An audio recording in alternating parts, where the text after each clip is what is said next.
Hello everyone, today in this video we are going to talk about electromagnetic induction. So after this video you should be able to define electromagnetic induction and apply Fleming's right hand rule to find the direction of induced current.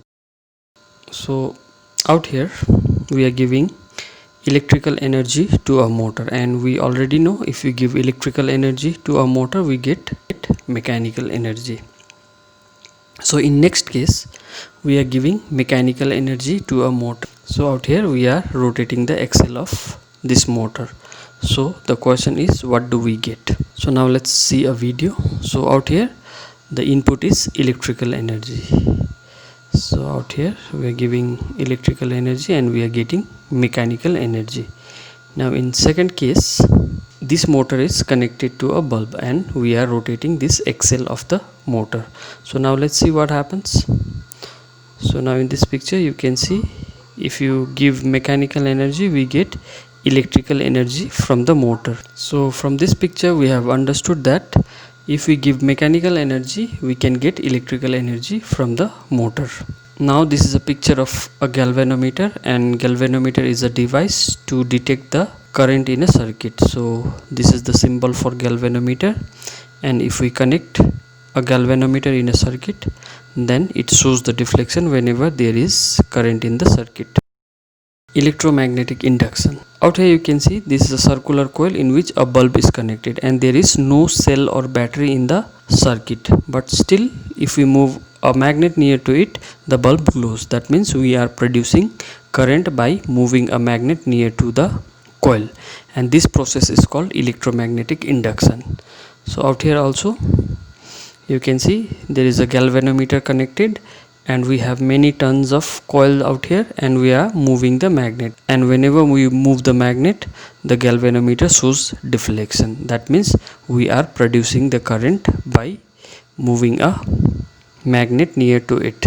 So electromagnetic induction is a process to produce electric current by changing the magnetic field by moving a magnet.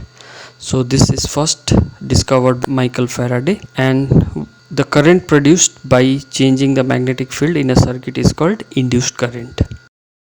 So now out here we'll see how can we change the magnetic field. So out here this magnet is far away from the coil and we can see only one magnetic field line is crossing the loop, and if you bring the magnet near, now you can see more magnetic field lines are crossing, and if you bring the magnet further near, more and more magnetic field line cross the coil.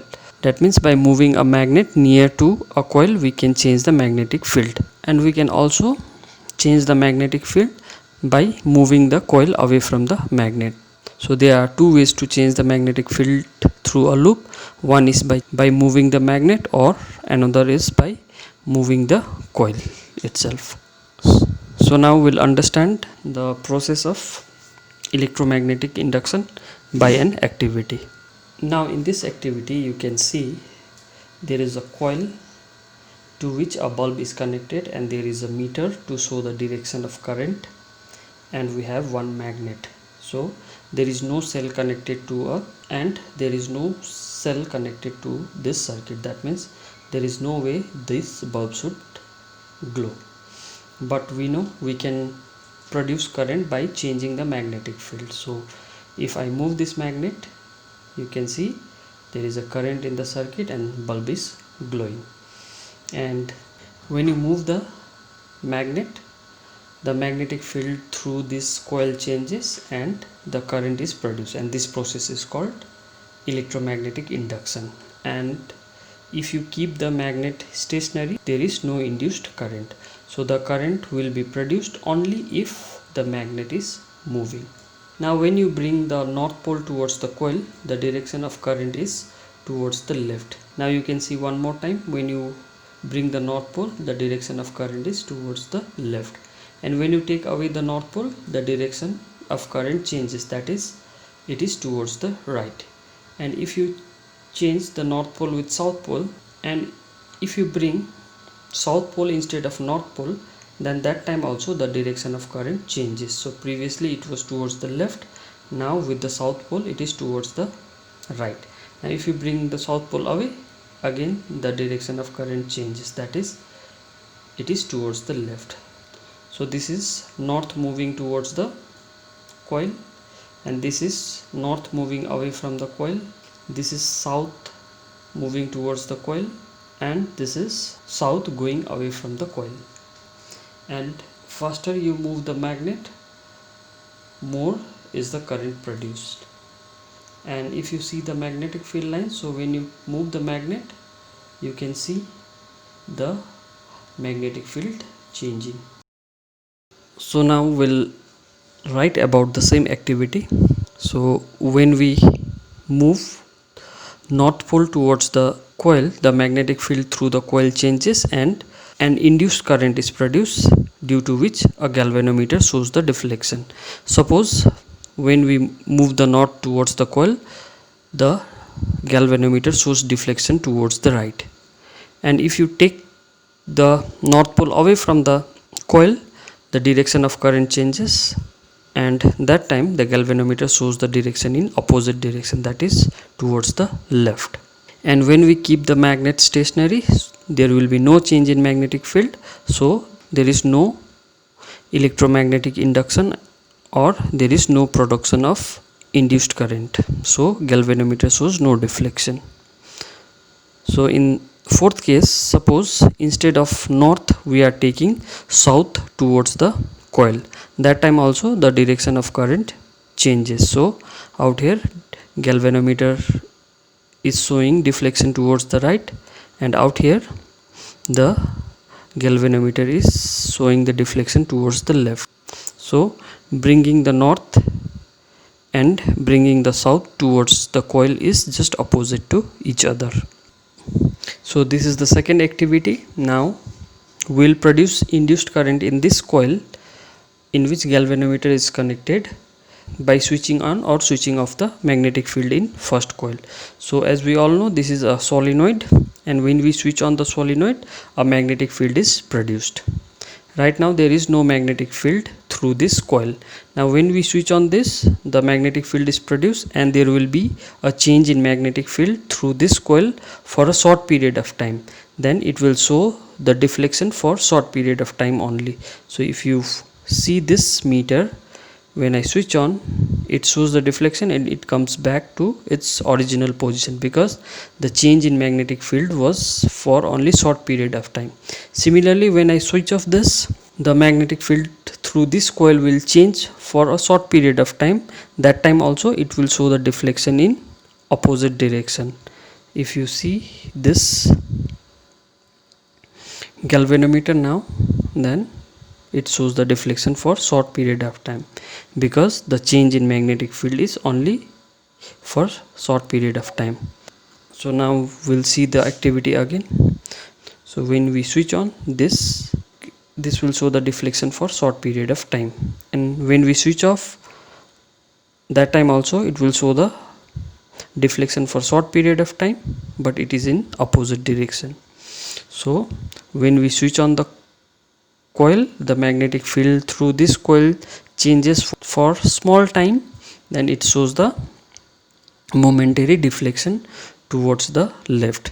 And when we switch off, that time also there is change in magnetic field through this coil, that time also it shows the momentary deflection towards the right. So we can also induce current by moving a conductor in a magnetic field. Out here you can see this conductor is moving and there is induced current in the conductor, and the direction of induced current is found out by using Fleming's right hand rule. And the Fleming's right hand rule says that if we stretch our three fingers, that is middle finger, index finger and thumb, mutually perpendicular to each other, if the index finger shows the direction of magnetic field and the thumb shows the direction of motion of the conductor, then the direction of induced current is given by the middle finger. So we'll understand this by taking an example. Now in this picture we have to find the direction of induced current. So the motion of the conductor is in downward direction. So this is Fleming's right hand rule, and first thing I'll do is I'll show the direction of magnetic field. So out here magnetic field goes from north to south, so my finger is also pointing towards the left, north to south, so the index finger is showing the magnetic field. Now the force is in downward direction, so thumb should show in downward direction. So I'll rotate my hand in such a way that the direction of magnetic field do not changes. So I'll rotate my hand in this direction so that thumbs comes downwards. So it's like this. So now you can see the magnetic field is towards the left, force is towards downward direction, so the direction of current is into the plane of the screen or the paper. So next question, the force is downward, so this is Fleming's right hand rule. So the magnetic field is towards the right, that is north to south, so I have to point this finger towards the right. So I'll rotate my hand this way. Now the thumb is showing the direction of force, so that means current is coming out of the plane of the screen. Now in this case magnetic field is in upward direction and force is coming out of the screen, that is towards you. So first thing I have to point towards the magnetic field, so magnetic field is upward, so now the force is coming out of the screen, so the thumb should point towards you. So I'll rotate my hand in such a way that thumbs shows the direction of force. Now the direction of current is towards the left. So in this case magnetic field is into the plane of the screen and force is in downward direction. So B means magnetic field out here. So this is Fleming's right hand rule. So this index finger should point towards the screen. So now I'm rotating my hand this way, so now this is showing into the screen. Now this thumb should come down, so I'll just rotate my hand this way so that thumbs comes downward. So now the direction of current is towards the right. So one more question. In this question the direction of magnetic field is out of the screen, so it is coming towards you. So this is Fleming's right hand rule.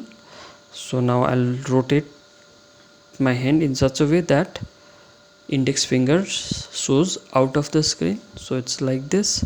Now thumb should come downward because the force is downward, so I'll rotate my hand this way. So now thumb is going downward, so direction of current is towards the left. So similarly you can try these questions. Out here force is towards you and out here force is going away from you, that is towards the screen, and out here the force is coming towards you, that is out of the screen. So you can try these questions. So let's summarize the video. So we can produce induced current by changing magnetic field through a circuit, and the direction of current is found out by using Fleming's right hand rule. So this is the end of the video. Don't forget to like the video and subscribe the channel. Thank you.